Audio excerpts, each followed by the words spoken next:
So today I'm going to make a veggie mince using the Mahi Chops Marinade.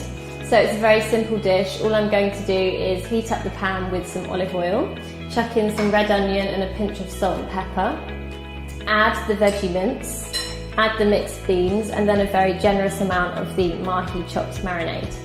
So I've added all the ingredients into the pan. Now I'm just going to stir it for a couple of minutes while it cooks, and then we're going to add the Mahi Chops Marinade.